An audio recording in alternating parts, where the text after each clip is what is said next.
Okay, so I'd like to call to order the regular meeting of the Board of Selectmen for September 27th. Please all rise and say the Pledge of Allegiance. I pledge allegiance to the flag of the United States of America and to the republic for which it stands, one nation, under God, indivisible, with liberty and justice for all. Okay. All right, next item on the agenda is approval of the minutes for the meetings September 14th, 2021 and September 21st, 2021 special meeting. So moved. Second. Okay, any comments, changes to the minutes? Nope. Okay, all in favor, say aye. Aye. Aye. Aye. Okay, great. All right, minutes are approved. Next item is first Selectwoman's update. So just wanted to update on a couple of different things. One is the town recently announced and rolled in a COVID policy for an update to our COVID policy. We've continued to change these throughout the pandemic. And following kind of state and federal guidelines, we have put in a policy requiring town employees to either be vaccinated or to be tested weekly. So that policy will go into effect during the month of October. It's just another way we want to ensure that, we maintain the health and safety of our workforce and also the health and safety of people in Madison that interact with town employees. I want to give a quick update on the downtown center project because I've gotten some people asking about that and I think there'll be hopefully a more detailed one that I can give in a later meeting. But we do, out of the 3 outstanding easements, one easement has been signed. So that is, we can kind of put to rest. The second easement that involves the Aspen property, we have been back and forth on a number of things and have actually brought in some very senior legal resources at Eversource to work on some agreements that we think will get the property owners to come to the table for final agreement. So we're in the final strokes of that. We've got draft agreements in place and we're just looking for a few sign-offs from some senior Eversource executives. And then the third one is on involving 3 properties on the south side of Boston Post Road.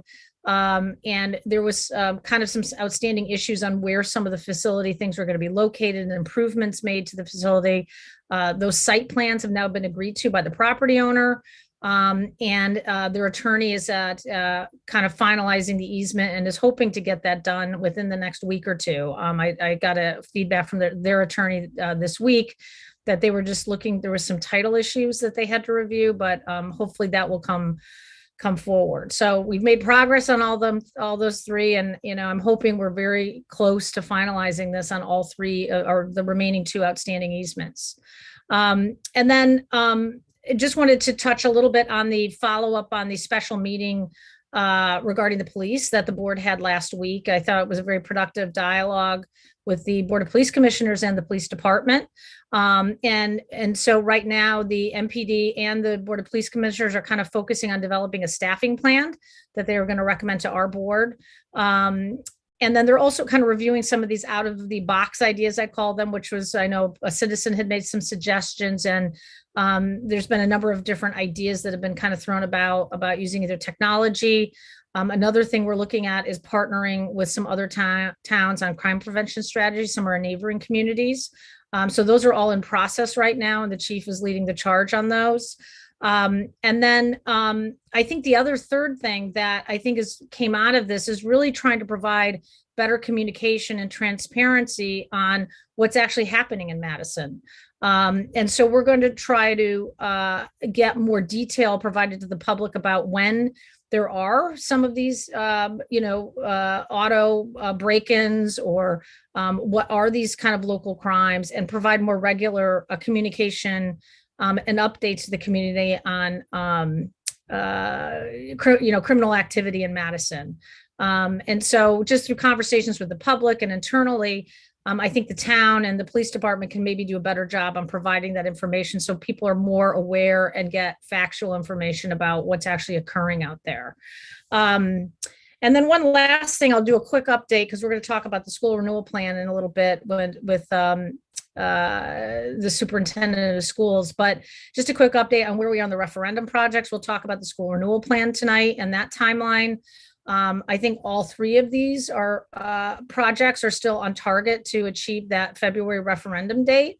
Academy in October. We have a working group, an internal working group that we've been putting together updated materials on Academy, trying to answer a lot of questions, revised cost analysis, and the intention is to have a presentation in October to the board about the project and kind of where it stands and what kind of the new proposal would look like, which is building on the community center proposal and with just some refinements. And so we'll be coming to the board in October, this working group with kind of a proposal. And then Island Avenue has gone through a couple of processes. It went through planning and zoning earlier in September, as well as the Board of Finance. And we're just we're just in the stage of due diligence and working on the drafting of some of the key negotiation points that we'll have in the purchase and sale agreement. And then the town council is also working on the deed restriction issue. So when I have more detail on the status or resolution on some of these things, I'll bring that back to the board and update you. So those are the three referendum projects. And then we'll be talking more about the school renewal plan project, as well as the timeline in a few minutes on the agenda. And so with that, I will now open it up. And I know, Al, you had a few more follow-on comments you wanted to make, I think, as our police department liaison, just in terms of the, some of the activity and discussion that's happened since last week's meeting. So I don't know if you want to open with that. Yeah, I don't need to repeat anything that you covered, Peggy. Chairman Ed Dowling will be at the next meeting of the Board of Police Commissioners, which is scheduled for October 14th. He will be asking the chief and the police commissioners to look at their existing budget and to determine how to best apply two things. One is the line item that has to do with part-time officers. And the other item is to keep in mind that we currently have 3 officers who are in the process of training. And as they complete their training over the next several months or more, they will be available for assignment. And so they will be rotated into the schedule. So within the existing budget, there will be more officers available soon. And the Board of Police Commissioners will be making that part of their strategy as to how to respond to some of the issues we talked about last week. Okay, thank you, Al. That's helpful to know, and there'll be more to come and more discussion on this, obviously, for the board. One thing I do want to just comment on, I forgot to mention at the end of my comments, I would like to open the agenda to change our, I just don't want to forget about this, to change our meeting date in November. Right now, we are scheduled for our kind of regularly scheduled Tuesday, November 9th meeting at 8 a.m. But because this would be our first meeting after the election, the charter requires that we get sworn in on the 8th. And so my thought was just moving our meeting from November 9th to November 8th, 8 a.m., which is Monday, because normally, historically, we'd always had a Monday morning meeting, and then we can do a swearing in and have a hybrid meeting for that meeting.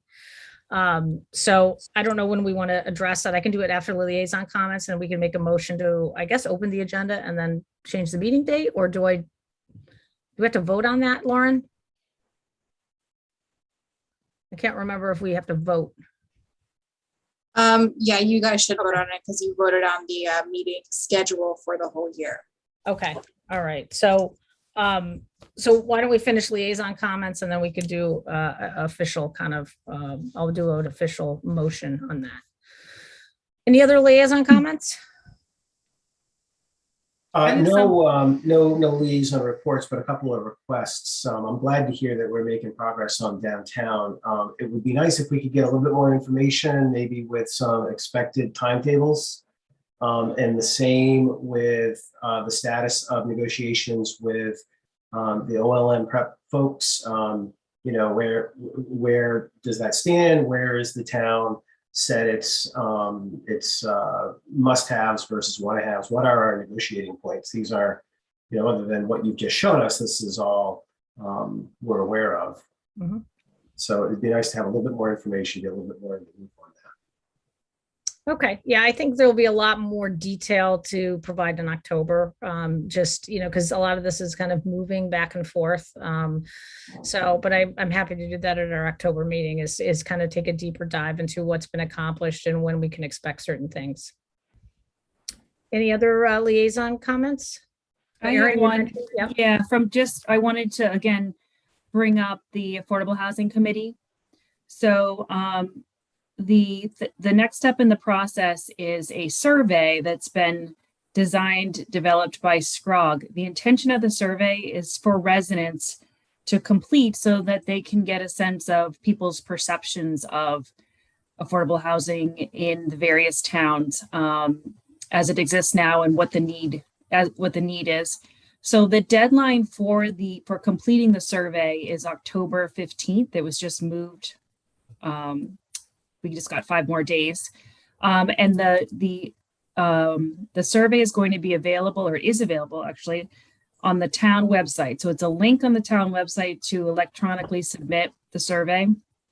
There are also hard copies are going to be available at the library and as well as a Dropbox there, and the senior center, I believe, as well. And in the upcoming weekends, there'll be volunteers from the committee setting up in various places. We're looking at Roberts and the courtyard downtown with paper copies of the survey so that people can fill them out there. I want to say it's 2 pages. It's not that long.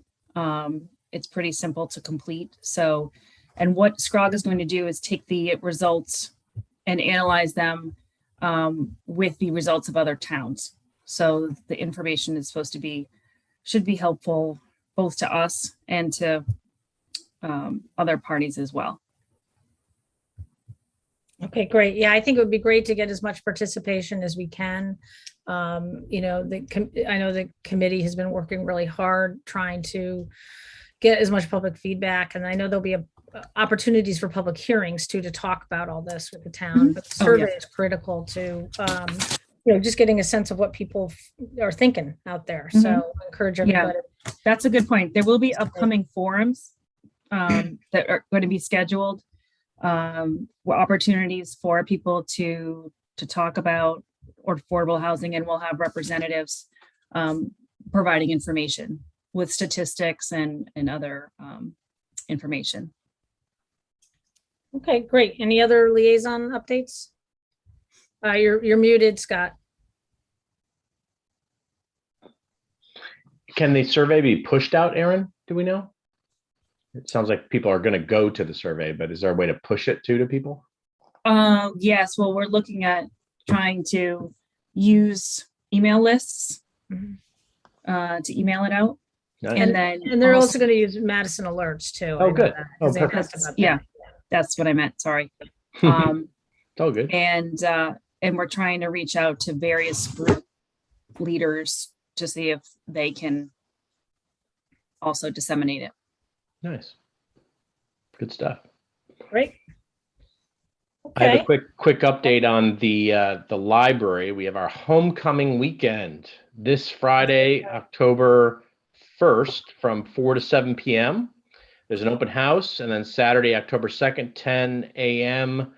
in the Schumann's Children's Library dedication. They're going to do a dedication to the library in the Schumann's Children's Library, and everybody for that session is welcome. So can't wait to see everybody there.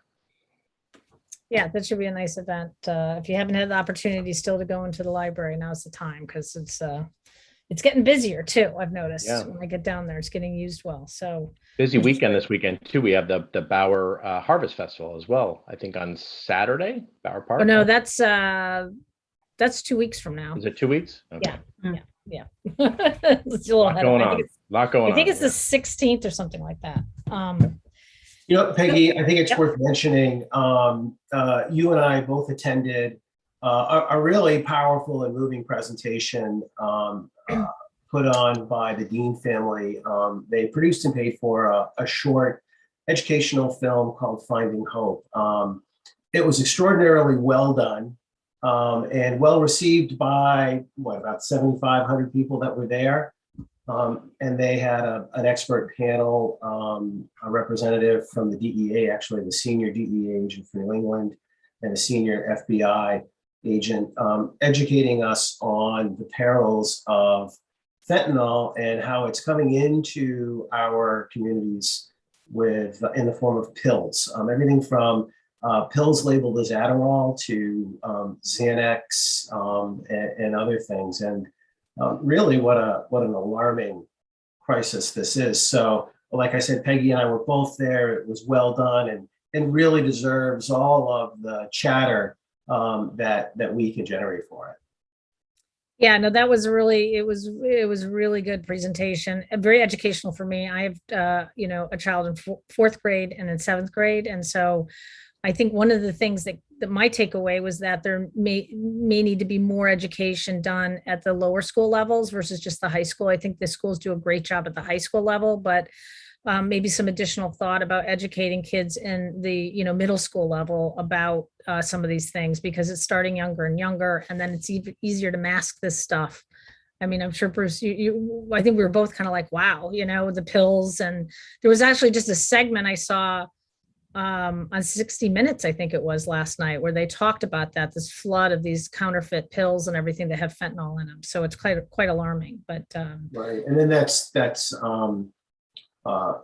offset by the news from California that enough synthetic opioid was confiscated to kill 50 million people in one drug bust, and it wasn't a lot of stuff.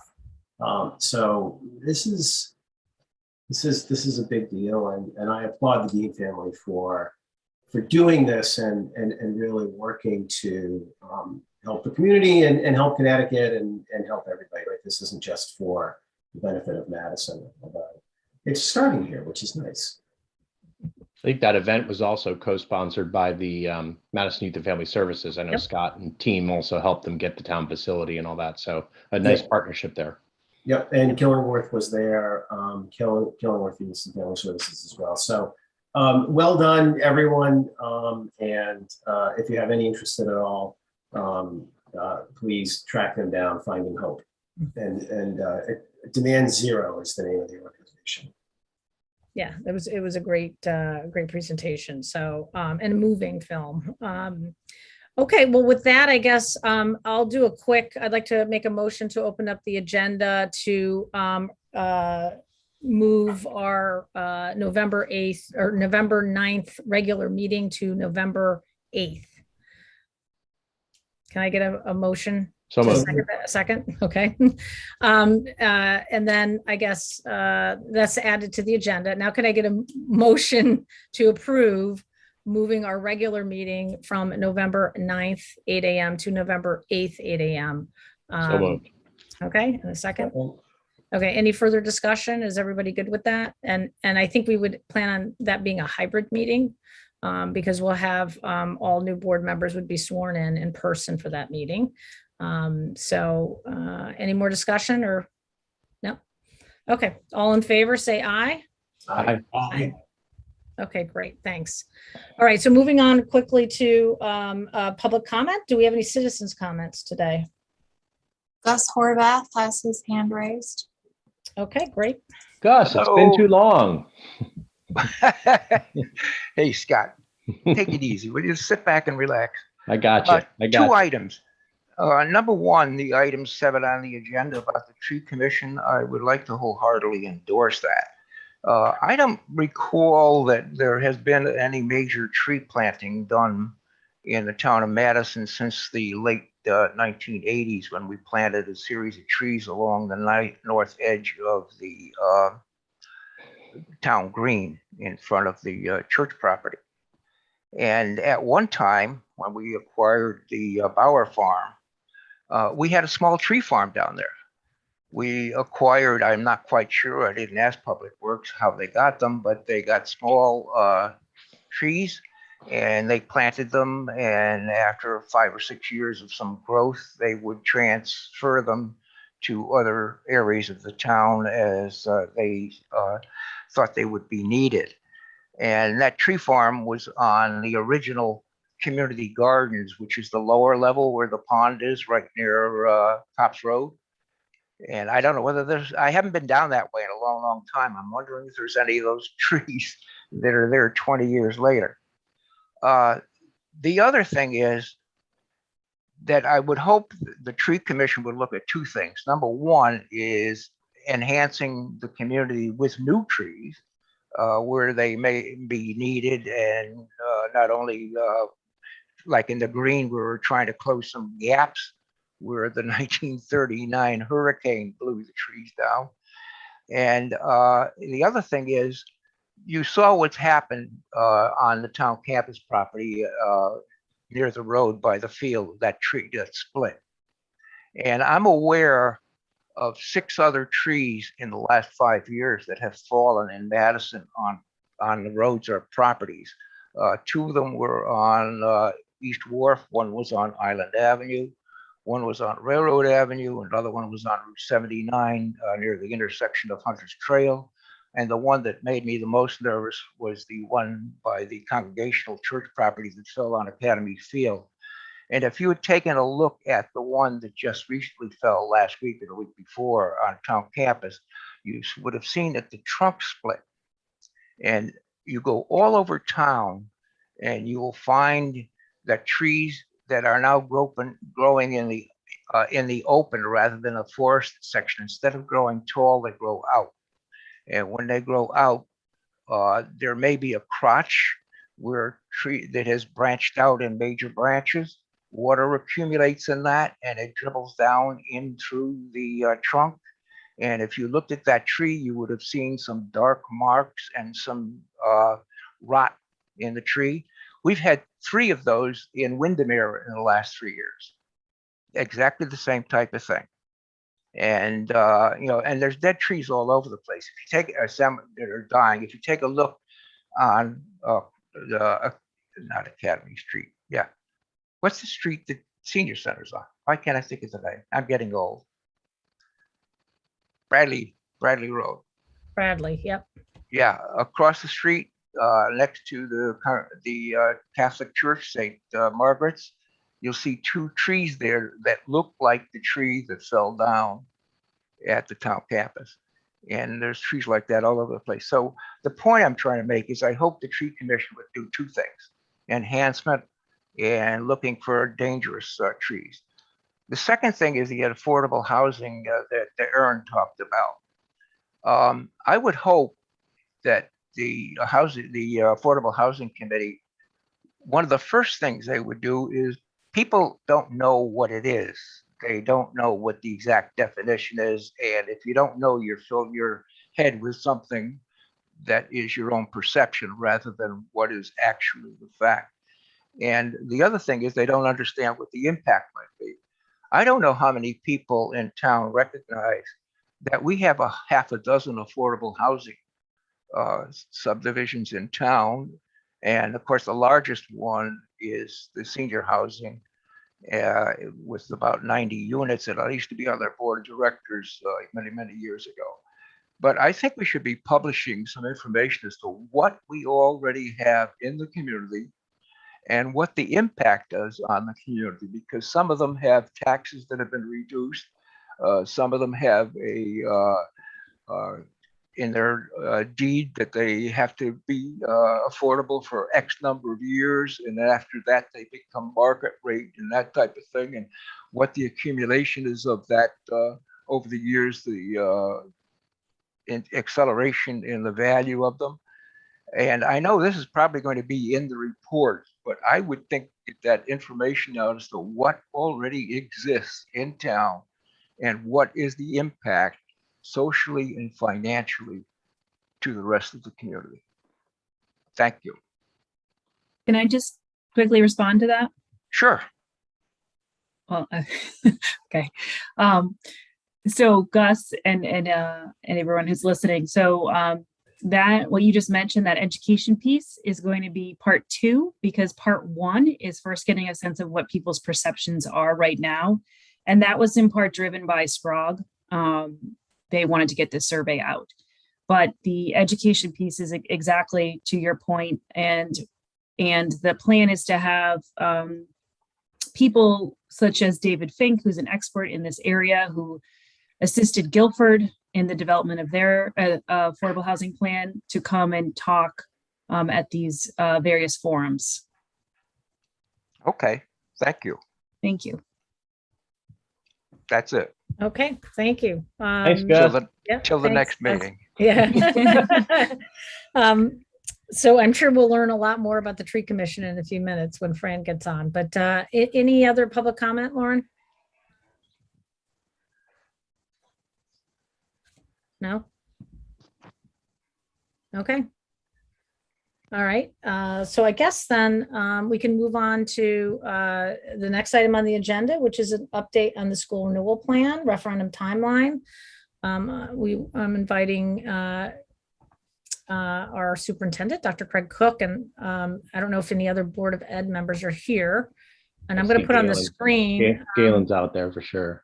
I'm just going to put on the screen for, public's information. This is just a summary of the timeline that was shared with the board. I would just put it kind of in a slide format so that the public can see the timeline that we'll be kind of referring to. But I think really what the conclusion that the Board of Education has made is that we talked about possibly trying to do a stretch and try to get this on a ballot in December. But then as we worked through this and the Board of Ed worked through the timeline, they just felt that the February 15th date was far more practical. And so they're continuing to kind of move along in their process at the Board of Education level. And then this lays out some of the other steps, that would be taken in terms of once it comes from the Board of Education, then it comes to the Board of Selectmen, and ultimately through Board of Finance, then a town meeting that would adjourn basically to referendum. And so this kind of lays out some important dates, and this is assuming normal meeting schedules. So if we had to kind of tweak this a little bit and do special meetings, we might be able to do that. But this is just kind of looking at the normal meeting calendar and laying out those deadlines. Peggy, Yep. I'm sorry. Could I just ask?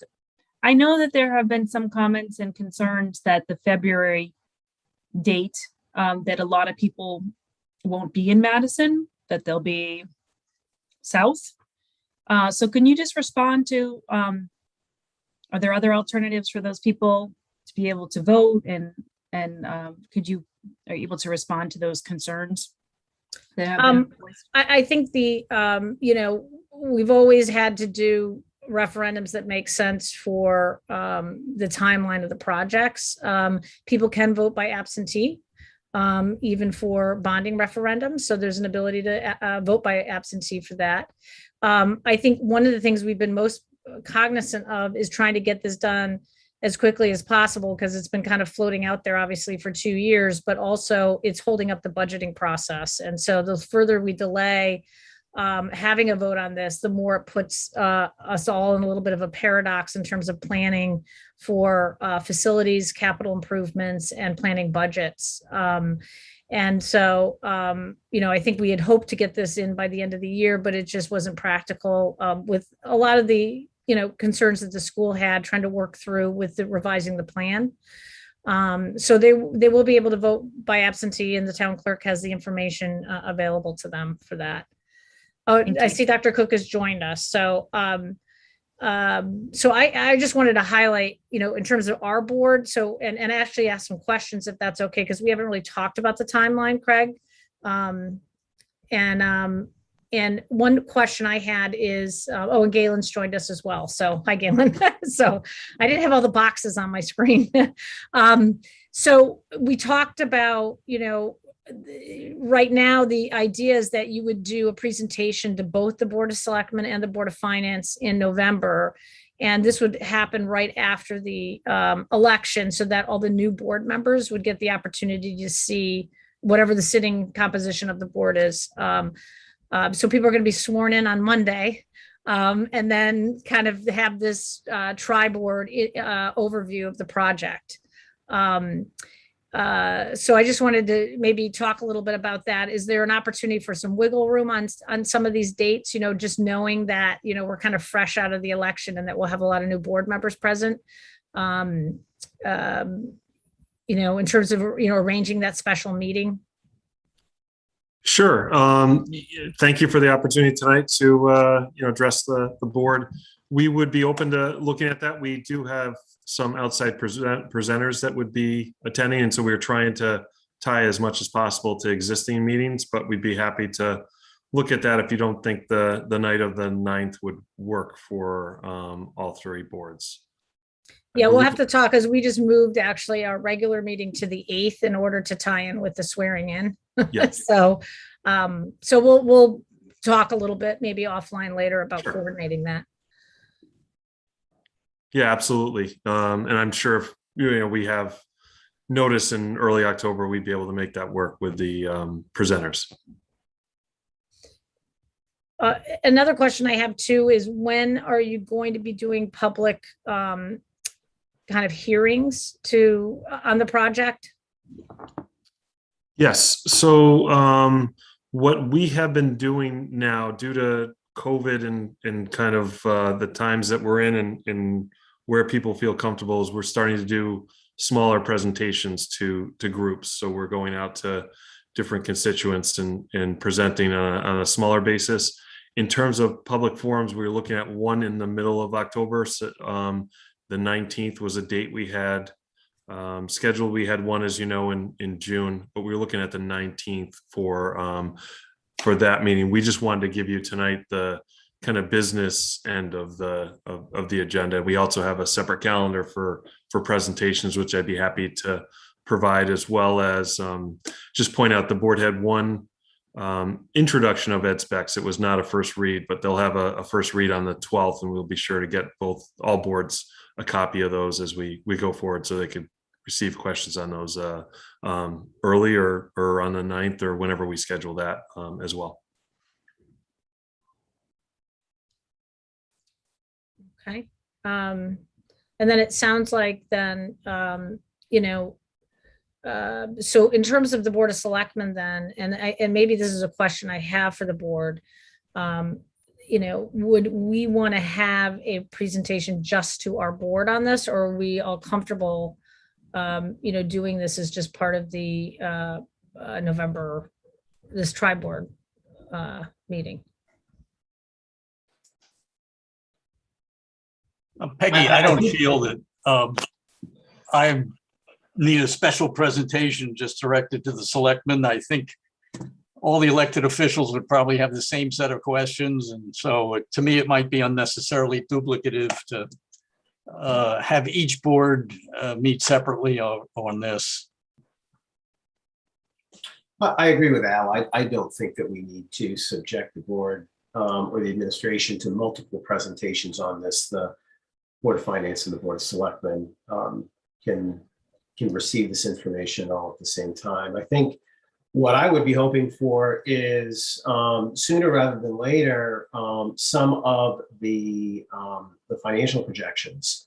I think that the board has done a great job going and vetting out what they think is the right thing for the kids for the next 20, 25 years. I would not try to critique the diligence and the decade literally that they've spent getting to here.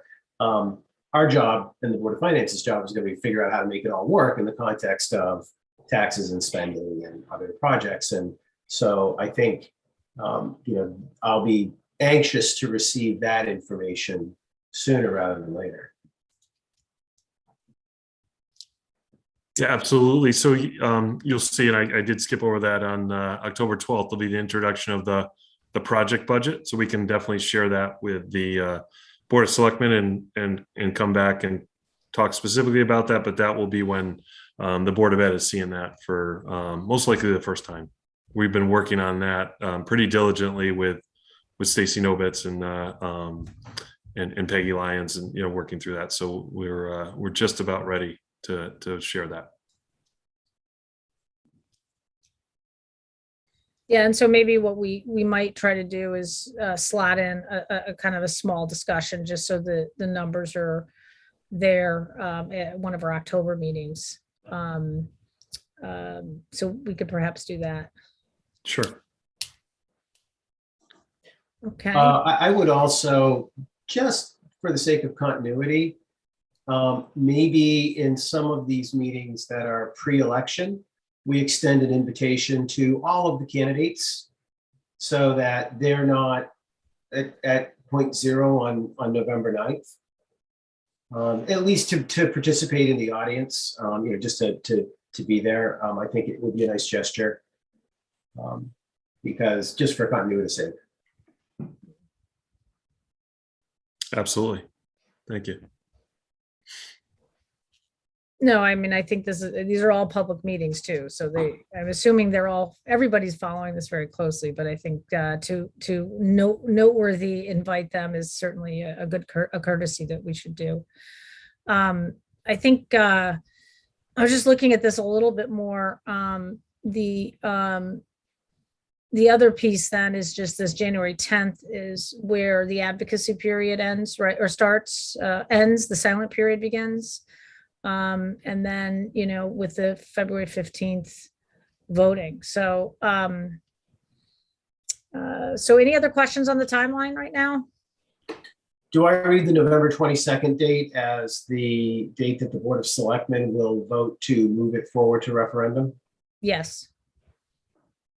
And then there's a final Board of Selectmen on the appropriation and bonding, but there's that, and then the P&Z referral, but the January 10th is where we would send it to town meeting, I guess. So we'll have two big votes on this. We're so somber in how we're talking about this, but at the end of the day, we're talking about renewing our schools here for our kids, our teachers, our parents, et cetera. This is exciting, guys. Smiles on our faces. This is great stuff. So we should be, I'm fully supportive. How's that? So this is wonderful. Thank you. I think it's exciting to see it, and it's in the near future too, right? Because we've had a lot of hypotheticals, and we had a little bit of a false start 2 years ago. So yeah. I think it's exciting to see this move to this point and know that we're getting close to having the opportunity to take this to referendum. So I'm happy and that we're at this point for sure. No doubt. Question about for Craig about the budget discussions. Will those include some discussion of how the savings are going to be allocated to the costs? So for example, like Island Avenue and, getting rid of Ryerson, how that's all going to be used to offset the costs of the project? At some point, I think that the public would like to see that, right? To see some of that. Yeah, I think for our end, what we had talked about, as we talked about last time I was on the meeting, was just really showing a comprehensive list of where some savings would come in, even from the previous projects, the land purchase, things like that.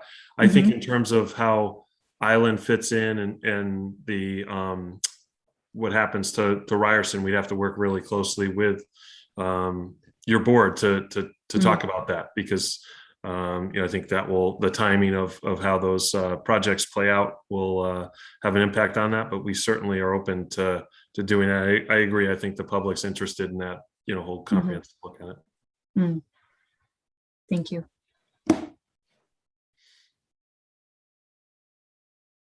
All right. Well, I appreciate Craig. I know there's going to be more conversations about this, but at least now we have a little bit more detail on kind of the steps that are going to be taken and the timeline that we're working on. So, and thank you, Galen. And with that, I think we're ready to move on. So thanks a lot, Craig, and we'll see you back again in October, right? Yes. So Thank you. Okay. Thanks. Thank you. All right. So, next thing is actually, I think now we're going to talk trees, right? I gotta get my agenda up here again. And so I guess I would like to invite Fran Brady, and I know he's got a couple of people, Bob Gupta, and I'm not sure else who was going to join the presentation to talk about the tree project. And Fran actually came to our meeting, I think, several months ago, and now is coming back with more specific recommendations. So with that, I will turn it over to Fran. So if you have a document, you can share that.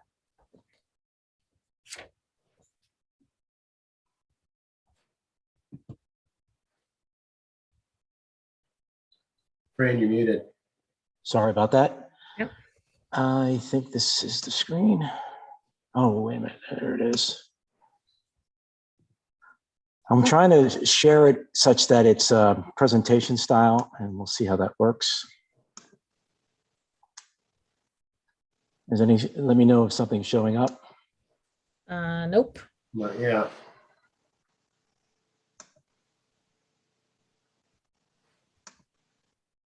Okay, let's try it another way.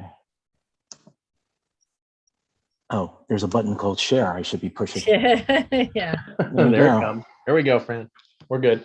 Okay. I can see your notes though, so. Yeah, I'm gonna see if this changes that. There you go. You're good. Am I still good? Yep. Yeah, you're good. Perfect, Presentation. yeah. All right, Fine. great. But first, some housekeeping. Gus, my $5 is in the mail. And Scott, there's nothing more uplifting than talking about trees. So you should be good. Thank God. Okay. Perfect. Before I start though, having looked at the agenda, I must, hold on a second. I must apologize for my poor management of our group's name and branding. We are not a bunch of mad trees, but rather we are all mad for trees. With that said, tonight, hopefully Bob Kuch is on the line somewhere there, our former tree warden for over at least 25 years. Mm-hmm. And I wish to share with the board our proposal to help celebrate the 200th anniversary of the town's incorporation, which, yes, I do like to plan ahead, is 5 years from now in May 2026. Tonight, I will provide you background as to why this is important to me and why I think it should be important to Madison. I will discuss both short and long-term goals and conclude with a few important questions for the board. Everything is working fine with the presentation, right? Yeah, it looks good. Okay, great. While doing my homework on the bicentennial part of this proposal, I was surprised to learn that our town's namesake, along with his contemporaries, Jefferson and Washington, all enjoyed planting trees. They created magnificent vistas and tree-lined paths on their beautiful Virginia estates. I know this alone should be good enough reason to follow in their footsteps, but I want to share a few more with you. A couple of years ago, the Hartford Courant reported that Connecticut had lost over 1 million trees. When I interviewed Eversource's head arborist, Jenna Turner, a few months ago, she told me that from 2018 through 2020, they had actually removed over 850 trees in Madison as part of their effort to protect power lines. Now, this, of course, is just the tip of the iceberg, as Gus was mentioning, because as an addition to this, businesses, homeowners, myself included, have had to take down countless numbers of trees at their own expense. And mainly for two reasons. First, trees have been severely weakened due to the years of drought and sustained attacks of invasive insects such as the gypsy moth caterpillar and the emerald ash borer.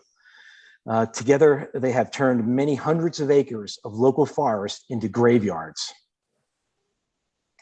The second condition is that these trees are now more easily blown over by the greater number of superstorms that we are being hit by, including the recent tropical storm Henri, and prior to that, Hurricanes Irene and Sandy. So this is where we come in. Mad for Trees is hoping the board will support both our short and long-term visions.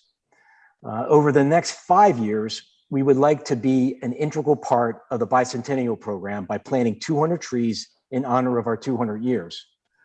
We would like to help you earn valuable points toward your recertification in the Sustainable CT program. So there's something in it for you. All the while helping us create beautiful vistas and spots across our town. To protect biodiversity, we will only plant native trees in order to support pollinators and wildlife native to our region. Longer term, we would like to see this not be a one-off, a plan it and forget it project. Emulating the Garden Club of Madison spring project this year, we would like to plant 2,000 trees, not right away, but over a course of time. We would like to see the town establish, and help us do that, we'd like to help to see the town establish a new volunteer tree commission who would work to support the tree warden, who's already wearing 3 hats. This tree commission is a common structure used in many Connecticut towns such as Guilford, Clinton, Branford, Essex, Middletown, you name it. We would love to see a standard, and my little wish, we would love to see a standard practice created such that for every mature tree removed through a planning and zoning application, that at least 3 new trees are planted somewhere. Maybe not on that property, but somewhere. Maybe like that Bauer Park project that Gus mentioned. Now the numbers. The numbers I show here are simply estimates of how we might engage with various entities in our town. If the town can help us plant all 200 trees to meet our target, that would be great. But I know there are a lot of folks out there that love this idea and want to participate. The American Legion, the Historical Society, various houses of worship, etc. They're all interested. As for the cost, using wholesale pricing for 2 major categories of trees that we're considering shade, a general category like shade trees, and another one understory trees. Those are the smaller trees. From a place like Summerhill Nursery, they would cost us between $100 and $200 a tree. Bob Kucha is working on a plan that could help us with our larger goal of 2,000 trees by growing seedlings ourselves in a protected environment, maybe such as at Bauer Park or under consignment at Summerhill. This would all really help keep costs down, and it still has to be worked out. The project will be funded 100% through charitable donations. We're in the process of setting up a 501(c)(3) fund. I hope I'm saying that correctly, with the Madison Foundation. It will be called the Mad for Trees Endowment Fund. We have also been working with the team at Sustainable CT and have created a crowdfunding campaign that will allow individual donors to have their contributions matched up to a maximum of $7,500, making a total of $15,000. We hope to launch this campaign as soon as we hear back from the board. So now here's the pitch. Where do you all come in? We would like you to officially make Mad for Trees an integral part of the 200th anniversary. We would like to hear from you on our request for resources, including guidance on appropriate town sites. We would like you to help us with the equipment, the resources to plant trees on town properties, including mulching, maybe fencing if needed, watering. Again, we'll have a lot of volunteers, and maybe we don't need you to do every tree, but there's going to be some that might be a little bit hard to get to, that we need to lug water all the way out to, that we might need your help, particularly during those first couple of years while they're trying to get established. We might also need your help getting right-of-way permits from the state if needed. I have never done that, so maybe you can help us with that.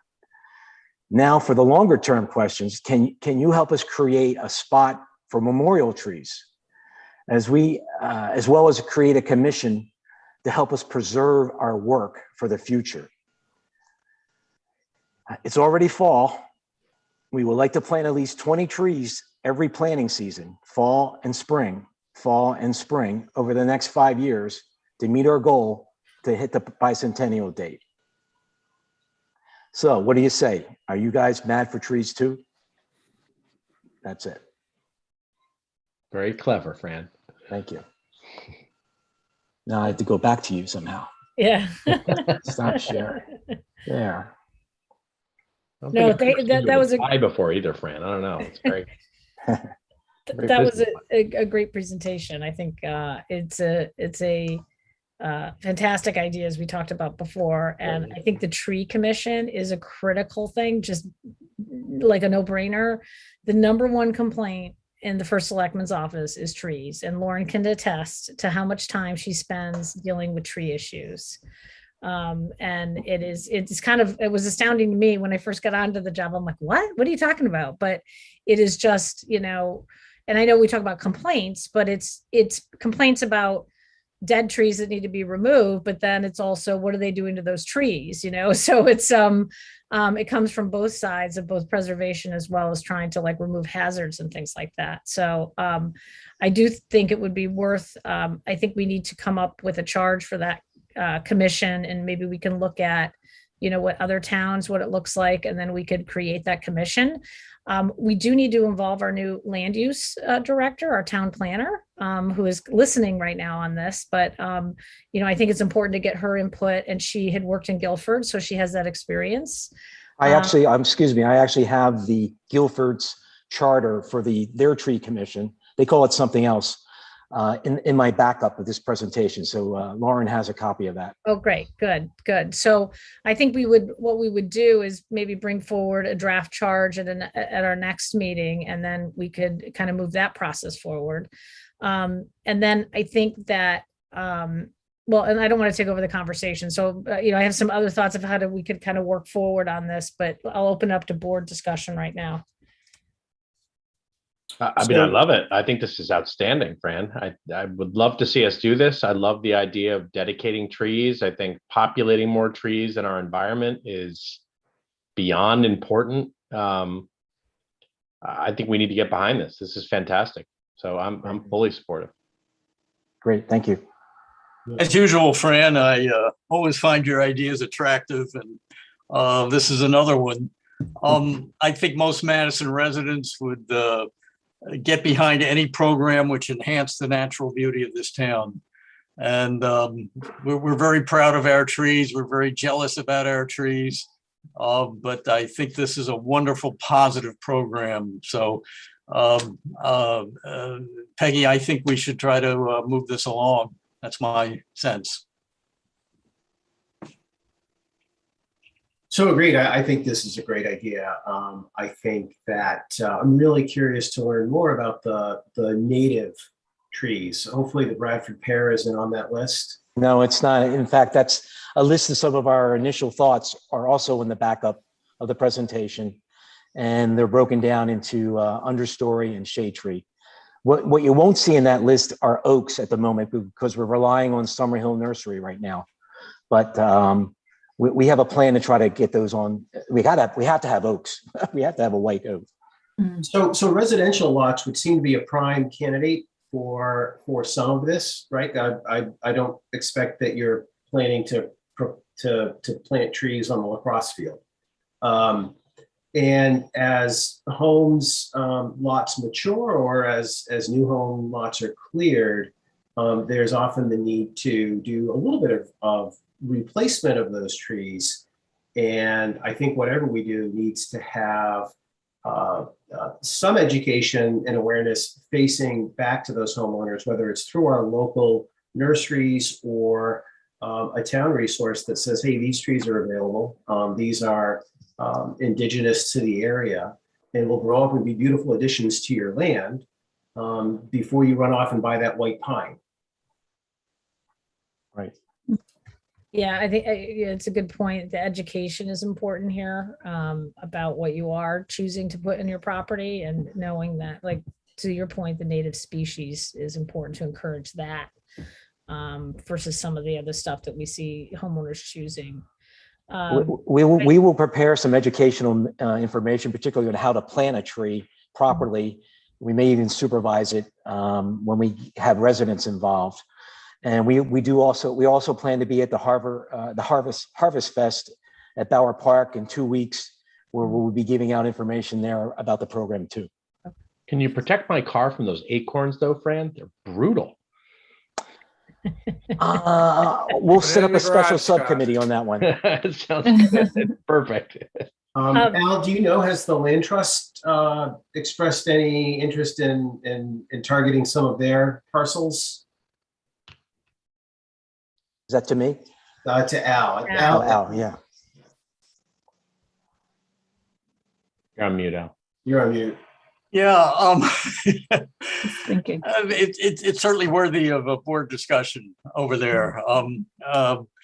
Fran's idea is, well, it may not be new in other communities, it's new to us here. So, Fran, I think your ideas will catalyze a conversation in many organizations around town, including the Land Trust. Right. I had a meeting. I'd love to see us to also go talk to the Boy Scouts and the Girl Scouts maybe, and see if they might be interested in jumping on. I just know, my son was a Boy Scout and got involved in, working on a trail, but I would think, helping to plant trees would be a huge part of their service agenda. That's a And great then idea. do you guys plan to co-opt some advice from Yale on this? I know that they've been active in the past in advising us on Rockland Preserve and how to manage that forest up there. I would imagine that as we go and reintroduce trees into different plots, we would want to be sensitive to a tree that's appropriate for the life cycle of that particular forest. Well, I have Bob Cuccio on my team. I know we couldn't stay away. Bob, why don't you unmute and answer that question?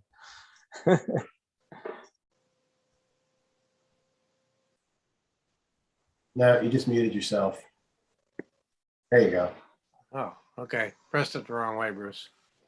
Well, by using native trees, native to Madison particularly, the educational process should be a little bit condensed. The list that Fran and I have already started to work on is limited to about 10 different species, and it'll be very easy to produce an educational brochure, a trifold even, that we could give out when the tree is distributed to the public or private homeowner. We're not talking about planting trees in the forest necessarily, unless that's a property owner that has more than just a residential 2-acre plot. So that's maybe more land trust discussion, which I can help with a little bit. And one thought is then what we can also do is have an internal discussion with the departments. Beach and Recreation, is really the primary discussion about where would we target for town properties that would be appropriate.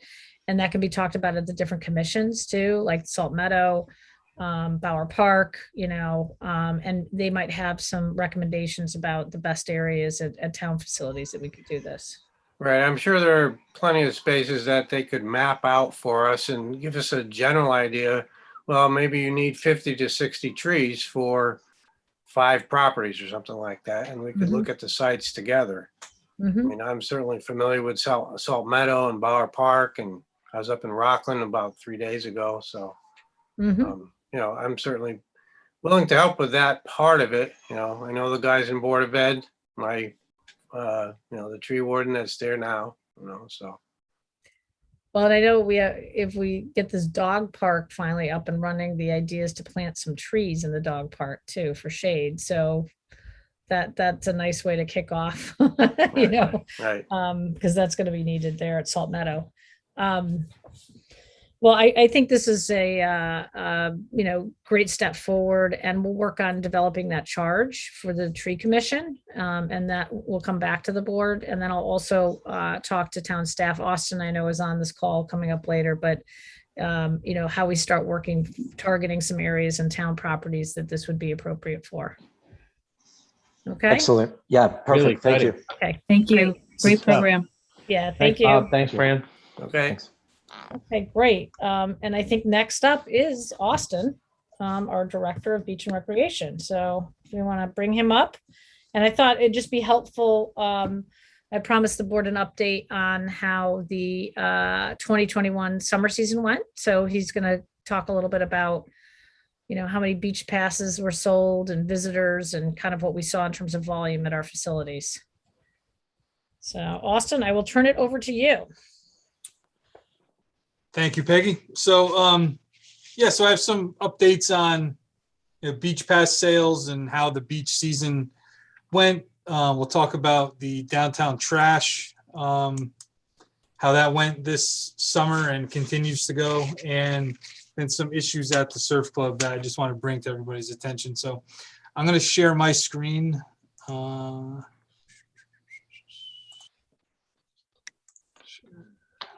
right, so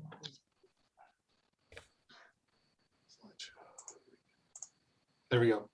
So these are the breakdown of beach pass sales this year. So as you can see, the vast majority of passes sold are for Madison residents.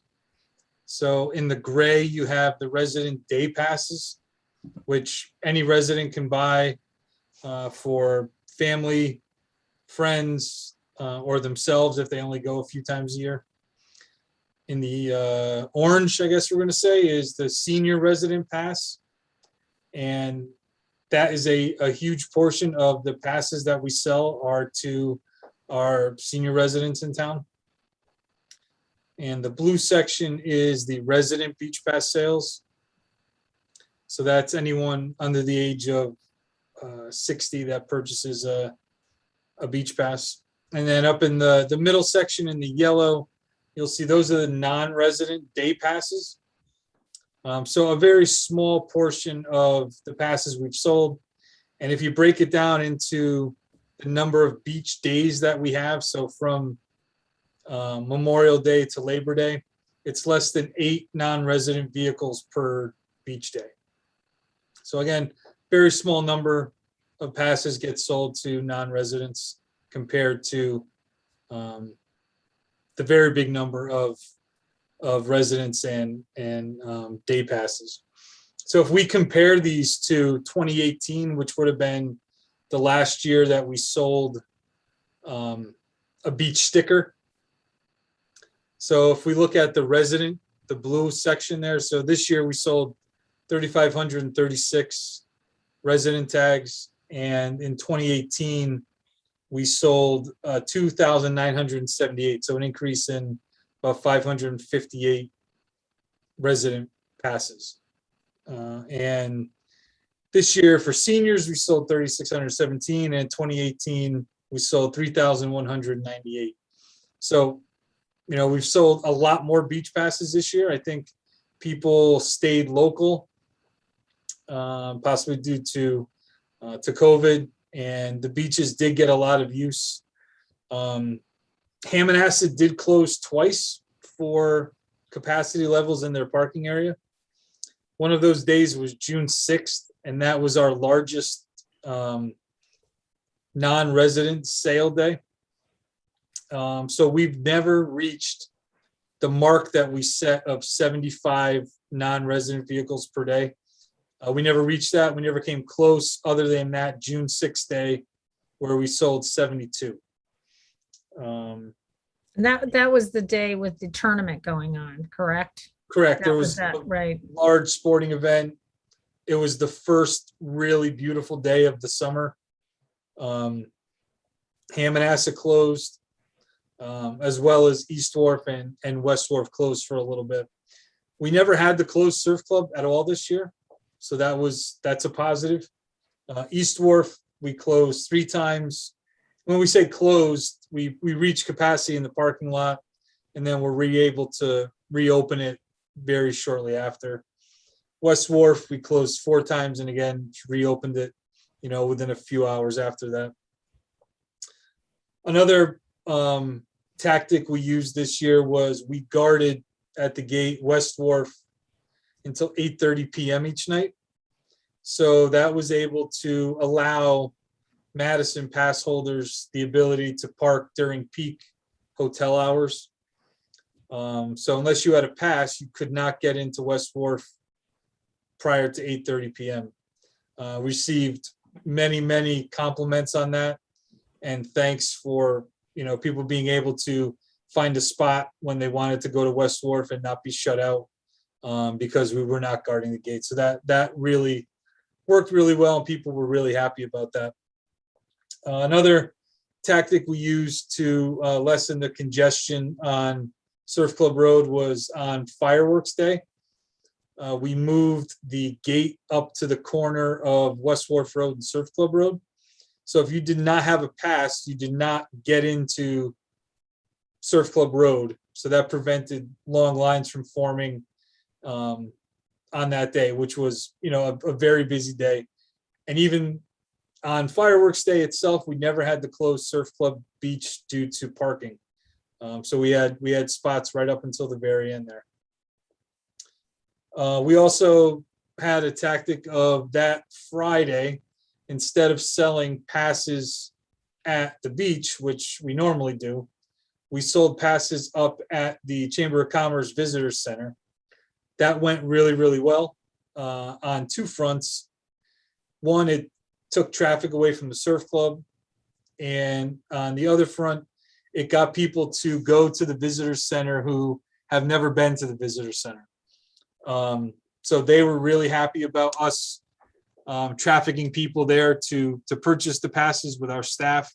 And while they were there, they were able to, see information about local businesses and ask questions about what the visitor center is, what they do, and how they can help folks in town. So we will work in coordination with the chamber next year as well to hopefully institute that. At the end of the season, it becomes increasingly difficult to staff the gates. We are staffed with college students and high school students, and the majority of them go back to school at the college end prior to Labor Day. And high school kids, at that point, we're back in school already as well. So we prioritize the gates where we know Surf Club is not going to fill up. So we guarded West Wharf to make sure that folks were able to have access to there and not have to worry about that getting filled. So that's going to be an issue every year, but we'll, continue to prioritize where we're guarding just to make the end of season run smoothly for all Madison residents. Be happy to answer any questions about that if you have any. No? Just sounds like it was incredibly smooth, Austin. Thank you, first of all, for all the changes that were made this year. I think, I certainly went down to West Wharf and, leveraged the guards and spoke to the guards, after hours, and keeping it open till 8:30 was just a super change. I think that was really helpful. And I guess also just, to you and your staff and just a huge level of appreciation for how present you guys were this year. I think, being open to questions and, being around for people and answering questions along the way, I think that was great. So thank you for everything you guys did. I think it was a hugely successful season. Thank you. There's the kids who work down at the beaches all summer are really, really, they're good people. A lot of Madison kids get the ability to be employed by the town that way. And the supervisory staff this year especially was really strong.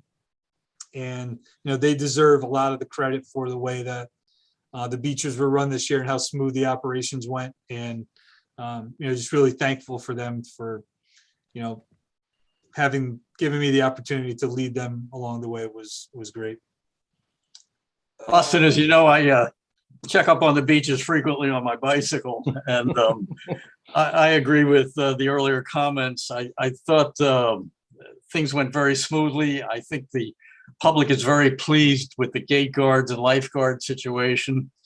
I wanted to ask you, Austin, was it difficult attracting gate guards and lifeguards in terms of employment? I know some years in the past we've had great difficulty. What went so well this year that you seem to have a full complement? So we did have a full complement of staff. We had a lot of returning staff, which is helpful.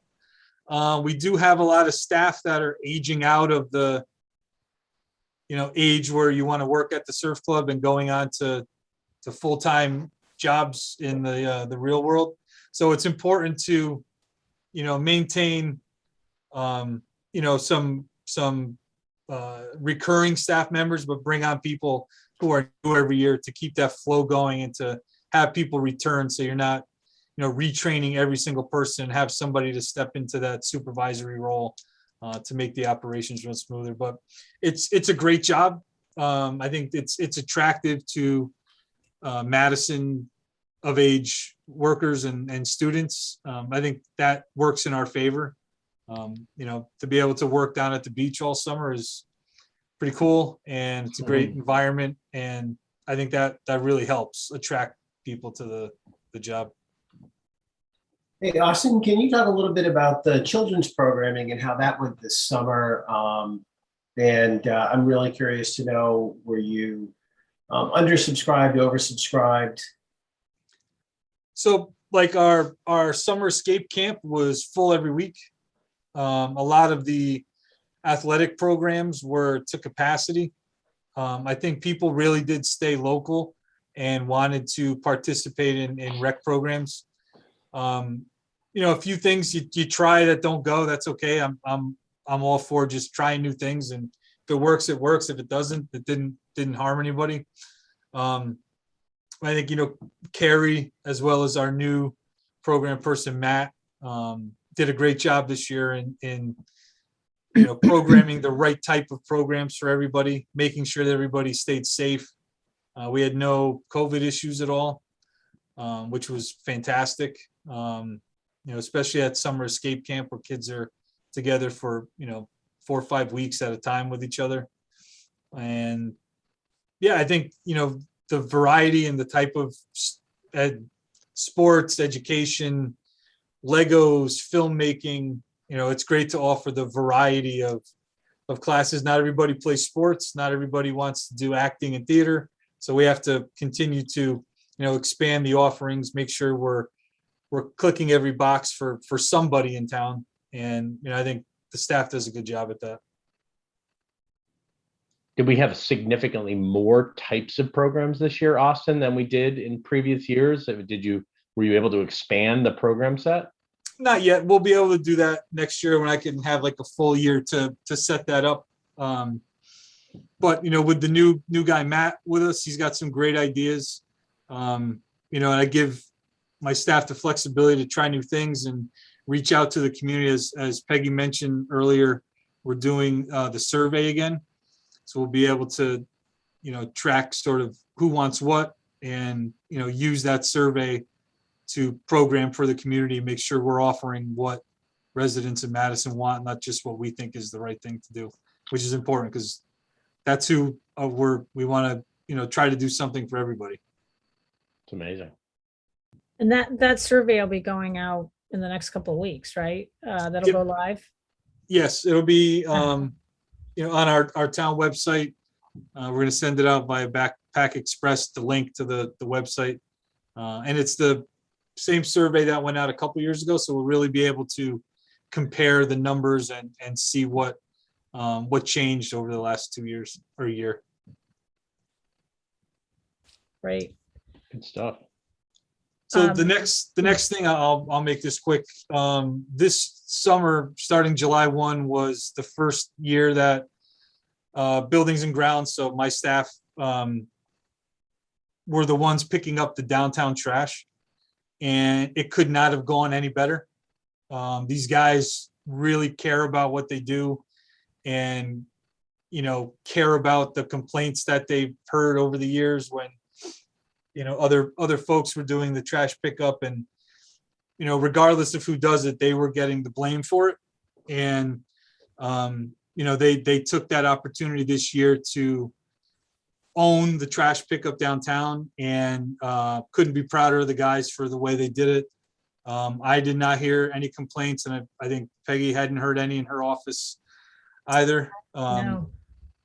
And just to remind the board, this was when we had that trash contract come back extraordinarily out of budget.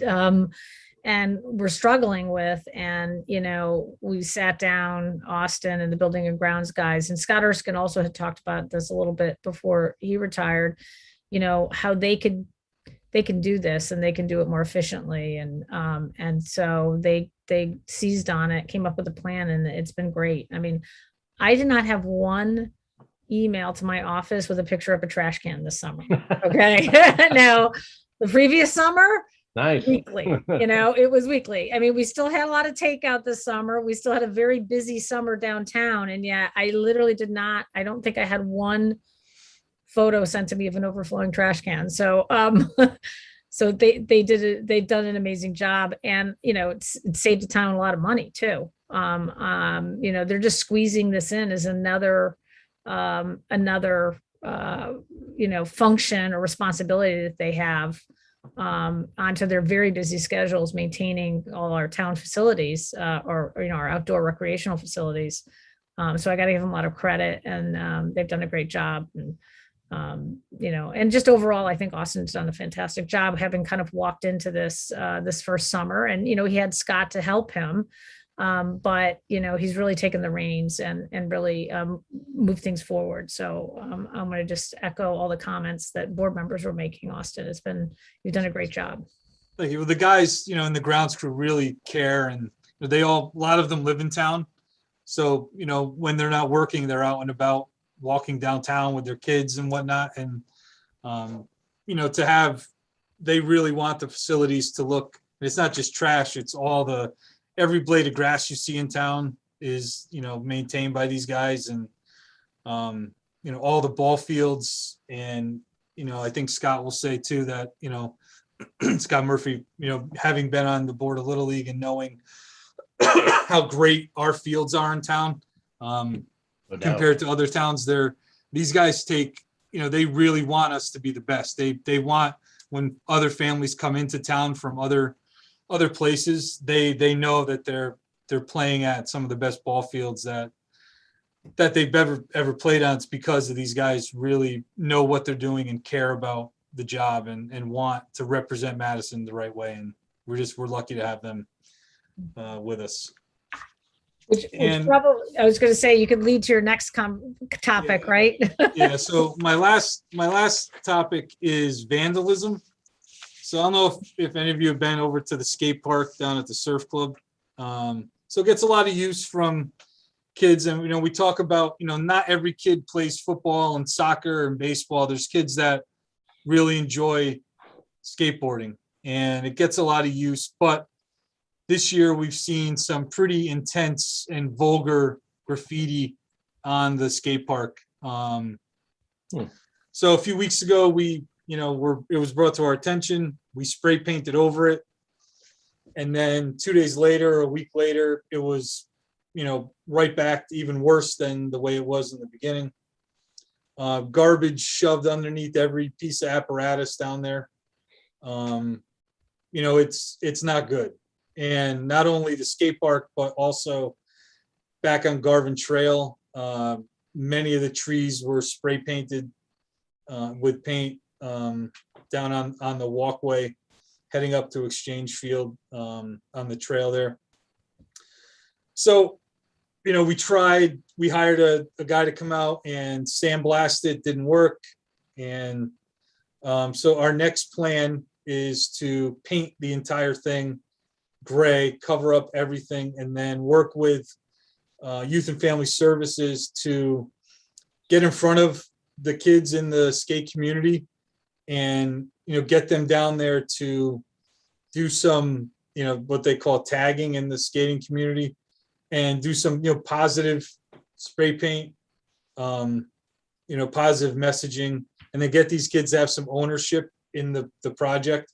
So maybe they'll police themselves, and not allow the few bad apples who are spray painting some pretty vulgar stuff down there to ruin it for everybody. But if that doesn't work, really the only option would be to take the skate park out of there. And I don't want to do that, but we can't, continue to take time to cover up bad, kids doing bad stuff at the surf club when we got a million other things we have to do. So I hope it doesn't come to that point, we're going to give it one more go and try to get these kids involved and get some ownership in the area down there. So we'll try that. But you know, it's too bad because a lot of younger kids go with their parents down there, and you know, we get calls saying we don't care because there's spray paint and vulgar language and things like that. And it's not the case. It's just we can't keep up with the amount of vandalism that takes place there. And these kids, they need to have some ownership in what they do. So, you know, we're going to try it. Hopefully it works, because I don't want to do that. I want to give these kids an opportunity to continue doing what they love to do at the skate park. But they need to start policing themselves and making it so, you know, as I said, the few bad apples don't ruin it for everybody. Austin, we did this on Little League fields at times, but have we ever thought about cameras? I know we did it downtown for some of our town buildings. Have we thought about it? You know, we've got it, I think, at the surf club, you know, in pointed spots, but would it make more sense to do something on the trail, at the skate park, whatever?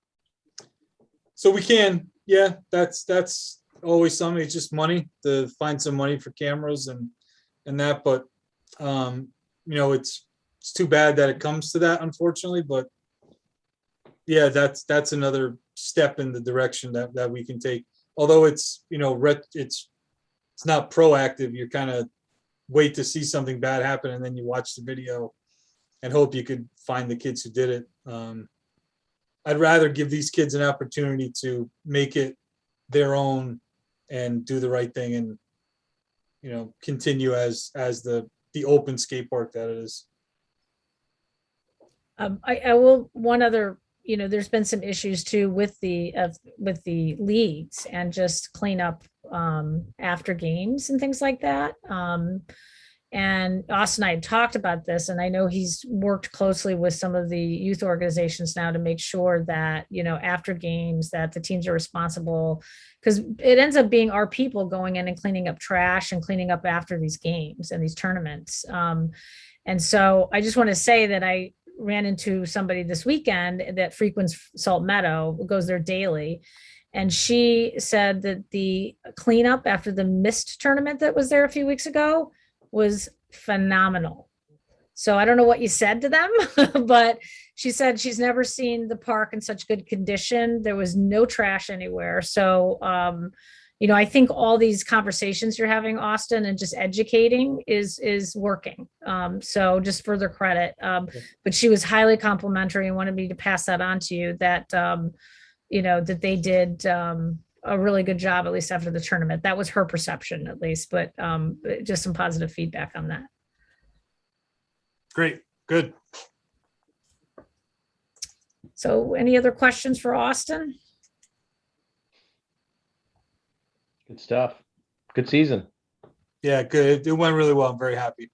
Yeah. Okay, great. Well, thank you so much. And we'll be talking more a little about 2022 at one point, right? Yeah, it's coming up. So, and some of the changes and ideas. So I guess with that, we'll just move on to item number 9, in Review Planning and Zoning Commission temporary marijuana moratorium.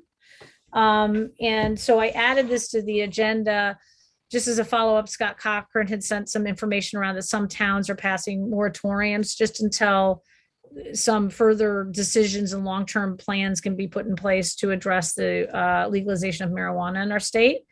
And so I want to invite actually our new town planner to join us, Erin Mannix. And if she would like to, she's still on, she probably is like, oh my God, this is an endless meeting tonight. So, but basically we kind of had some internal conversations about what the board should be taking action on, or where does this reside, this moratorium. And I think it was, you know, talking to town council and talking to Erin and her experience, the view was this is better to reside right now in terms of a temporary moratorium within the Planning and Zoning Commission. And so I thought, Erin, I'd like to introduce you to the board. And maybe you could just talk a few minutes about what planning and zoning will be doing in regards to this moratorium.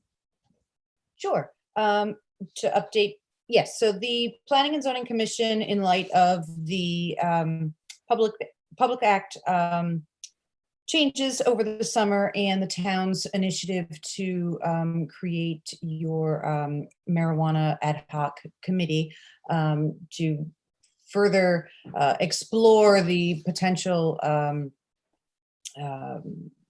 regulations of cannabis and the multitude of legal and other regulations we need to address as a whole. Planning and Zoning Commission has proposed a 9-month temporary moratorium on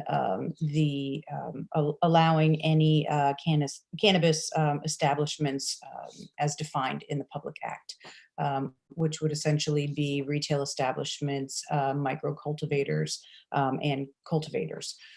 As the state, as part of the law, this State Department of Consumer Protection will be drafting regulations this fall with respect to the use and sale of cannabis, and they will begin accepting applications.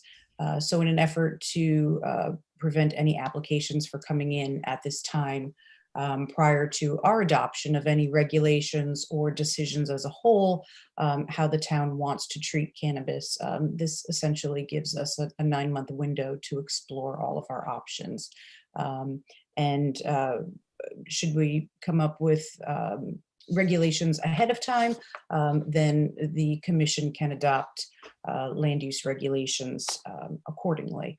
The failure to adopt any regulations and the Public Act basically states that cannabis retailers would be treated in the same manner as existing retailers. And so I think it would be in our best interest to be proactive in this and establish some type of regulatory process for the use or a potential prohibition, as was done with the medical dispensaries. And they're going to be, is this next week they're meeting on this? So just for the public's benefit? Sure. Public hearing will be on October 21st. Okay. And so the commission already has met and adopted the moratorium, or they're going to be voting on this at another meeting? I just wasn't sure where they were in the process. The commission met and discussed potential language with our interim town planner. The language was drafted for their last meeting, and the commission decided to move forward with that language. Yeah, okay. So the requirement to amend the text of the zoning code does require public hearing. Okay, so it's a public hearing that's coming up that then, so any concerned citizens about and once again, this is just a moratorium. This is not saying this is going to be the policy going forward. It's just giving us the town a chance to get through the ad hoc committee, which is just getting ramped up right now. And we're taking applications from members of the public to sit on the committee. Then, this moratorium would stay in place for 9 months, you said, and then the town would then adopt a permanent kind of regulations through planning and zoning. This does not address some of the ordinance issues that the Board of Selectmen might want to weigh in at one point. I think after some conversations, we talked about the use of marijuana on town property. And I think the view is that our current ordinance is prohibiting at least smoking would be applicable to this, because it's not tied just to nicotine. So we have a no smoking policy on our beaches unless there's a designated smoking area, which I don't think we have any now. I think we used to, but now we don't. So that would cover at least that kind of behaviors. And so I think the town will still need to think through some of the more complicated things that involving town facilities and the Board of Selectmen. It may not be an ordinance, it might be a policy that we might want to revise. But I think we have some time on that. And so the thought was that, we wouldn't necessarily need to do any kind of moratorium, so to speak, from the Board of Selectmen standpoint.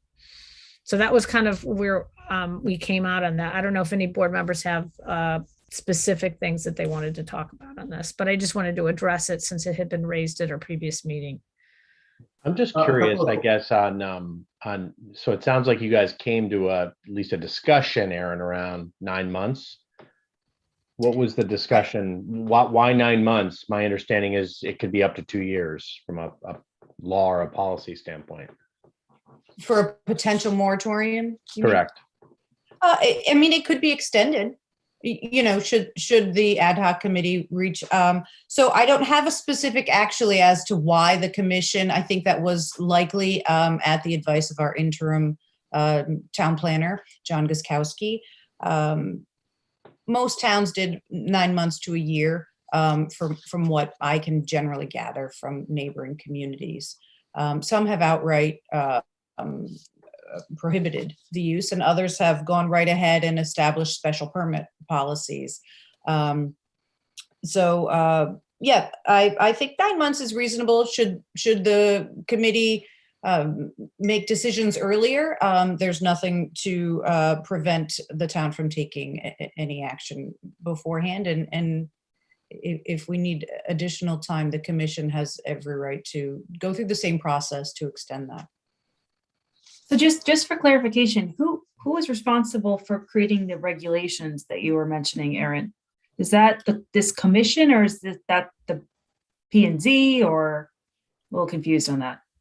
So it would likely, Aaron, cross over boards. The actual regulatory as far as use in particular areas of town, retail use would fall under the zoning regulations. The way that the Public Act is written requires some sort of affirmative permit approval should a town look to allow for retail sales and the establishment of a retail cannabis location. So that and the way that it's written is intended to mimic the liquor laws that are currently in place, which the state limits the number of retail establishments based on population. You can put specific conditions, just as the town does for liquor establishments, distance from schools, things like that, hours. So in a sense, should you wish to, or should the commission and the town as a whole wish to move forward on that, it would likely be a planning and zoning or a zoning regulation that the Planning and Zoning Commission would have the authority over So that. the committee would just be making recommendations to, ultimately the authority though would be a vote at the Planning and Zoning Commission, but the ad hoc committee would be recommending steps and what it believes, but I guess there's no obligation by the Planning and Zoning Commission to follow, but there'll be members of Planning and Zoning sitting on the ad hoc commission. Right, and you have a Yeah. a good range of representatives on the committee. And as you mentioned earlier, Peggy, the committee will not only focus on the potential retail sales, but the actual use and possession around town and any potential safety concerns, things like that, as a whole. So yeah, I think this essentially gives us enough time to thoughtfully kind of contemplate the development of any regulations, whether it be ordinance or planning and zoning regulation. Aaron, how plugged in is, and I know Scott Cochran's on the line, maybe we could even just have him plug into the meeting for a sec here, but how plugged in are Madison Youth and Family Services to the conversation that you guys are going through right now, relative to this regulation? Well, they're going to be sitting on the ad hoc committee that we created. So they're going to be sitting at the table as part of that conversation. So they'll be one of the committee members. Actually, I think it's a board. I don't have the charge in front of me. I think it's a Madison Youth and Family Services board member, right? It's not the actual, and then the departments would kind of liaise with their board members to the committee. I'm trying to remember what we set up for the charge for this. So, so they will certainly be, part of the conversation and help influence kind of what we end up coming up with. So Aaron, can you just talk to the lack of action and the consequence of that lack of action? If we were, well, actually, it sounds like the Board of Selectmen has no natural role in this conversation. If the P&Z were to not take any action, are you saying that the state could start approving licenses for sales and growing in Madison tomorrow or on the day after they open up their applications?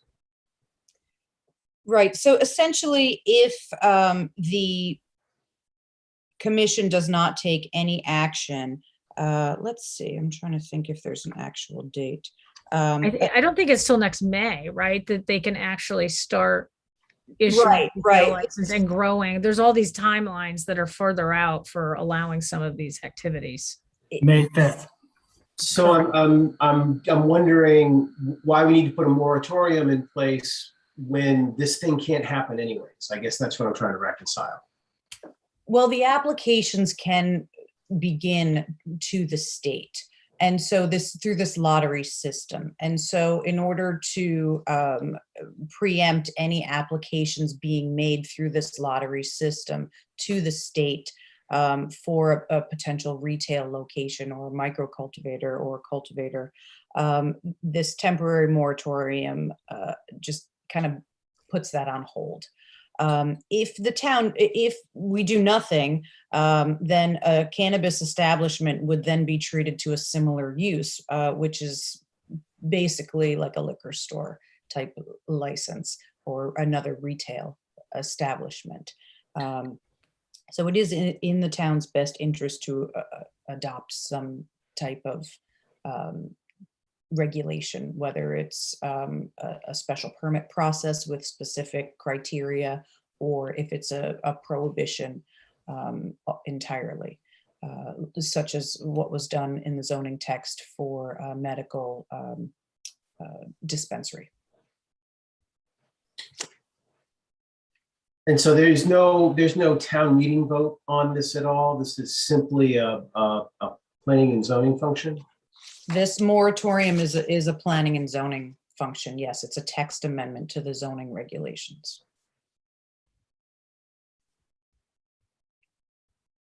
And I think this is kind of following what as you mentioned, other towns have done also, just to allow for time. But there's also the growing piece too, right? And each of these have like a different timeline. And this would not address the cultivation, would it? It would just be for retail sales. It is considered, excuse me, in the language, a cannabis establishment per the Public Act 21-1 is a person or business entity that would be defined as a producer, a dispensary. Producer or dispensary. Okay. Cultivator, micro-cultivator, retailer, hybrid, food and beverage. It basically is all of the above. Okay, so this would include all of that then. I guess I shouldn't say that the town could not act by ordinance, because the statute does allow a municipality could act by ordinance. I guess it depends on how you'd like to do that as a whole. My recommendation, as is done with most uses defined similar like a liquor store, is through the zoning regulations. The town could adopt an ordinance as well. And I think that's something that we could discuss more on the committee level as to how you wish to move forward.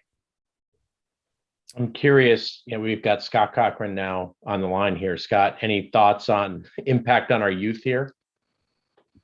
Well, thanks, Scott. We're really happy just to hear that the moratorium is is coming through. We really felt that was important. The 9 months seems to be a good place to start. And I read what's being presented. It does look like it can be continued too, right? Hi, Aaron. I'm Scott Cochran, by the way. Nice to meet you. nice that this is a nice softball to get you off and running as a town planner. Yeah, it's like she lucked out, right? You know, I think most of the towns that I've One of the more complicated legislations Right, has been right. passed, and no one really understands it still. Well, and I but, think that's part of it also is Yeah. is the benefit of the moratorium is that everyone's trying to get Figure it out. their head around. Yeah. I mean, this is a huge bill. Yeah. So to understand, and it isn't just necessarily a land use regulatory, but it crosses the board into many other facets. So I think to proceed in a cautious manner is most appropriate. And I'm not sure 9 months is going to be enough, just to be honest. I think it's a 300-page law, which I think a lot of people are talking about what happens if aspects of it get tested legally. So I think, you know, there is a lot here to figure out. And just from the standpoint of health, public health, and what we would be concerned about, primarily youth health, we want to make sure that that's going to be addressed in whatever, you know, whether it's the ad hoc or, you know, other, if there are going to be marijuana businesses in town at some point, wanting to know that they're going to not just follow what we put in for you know, regulations and ordinances, but we're going to want them to partner as much as possible to prevent youth from using. That's all. I appreciate the comments tonight and you know, the work that you're all doing. I think that's really important. Okay, well, I think then with that, there'll be more to come, obviously, for the board to weigh in on as the committee gets up and running. And then, you know, planning and zoning for the public who's interested in this topic, there'll be a public hearing in October about, and once again, this is just for the temporary moratorium. And then there'll be a lot more public comment as the ad hoc committee works its way through making recommendations for what actions the board could take. So I think with that, because we're getting late here, this is supposed to be an easy meeting. So, but a lot to talk about. And thank you, Erin. You know, we'll be seeing more of her, obviously, as we move forward, and hopefully you'll get some little lighter topics to talk about in the future. So, Well, thank you. all right. All right, well, thank you. And so if everybody's good, maybe we can move on. I guess the next item on the agenda is to accept the resignation of Roz Fahey from the Ad Hoc Affordable Housing Advisory Committee and Senior Commission.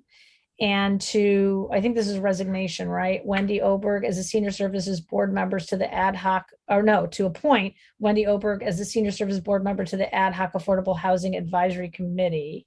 Can I get a motion? So moved. Okay. With huge gratitude. I'll second that.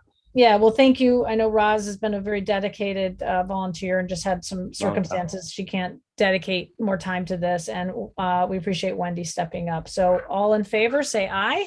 Aye. Aye. Okay, Aye. great. All right, thank you. Moving on, I guess, can we get a motion to approve tax abatements or refunds in the amount of $34,804.55? So moved. Second. All right, great. All in favor, say aye. Aye. Aye. All right, great. And then item number 12, any citizens' comments? For those that hung in with us. No one it's has their actually- hand raised. Okay, great. All right, with that then, just for the public's benefit, we're going to be going into executive session and the board will be, so the meeting will be offline and then we'll come back quickly just to adjourn. So there won't be any more public conversation for this evening's meeting. So thank you for all who attended the meeting. And with that, I'd like to have a motion to move into executive session and invite into executive session Ed Dowling, our attorney Floyd Douglas, and then is it Mike Rosa? Cindy is actually here from Mike Oh. Rose's office. Okay, Cindy from Mike Rosa's office, and I think that's it, right? Into executive, and Lauren Rhines. Yep. Okay, all in favor, say aye. Aye. Aye. Okay, Aye. great, thank you, and we will go into executive session, and Ed can be moved up and take a second to do that. So Lauren's got to, I guess, kick everybody out of the meeting. So.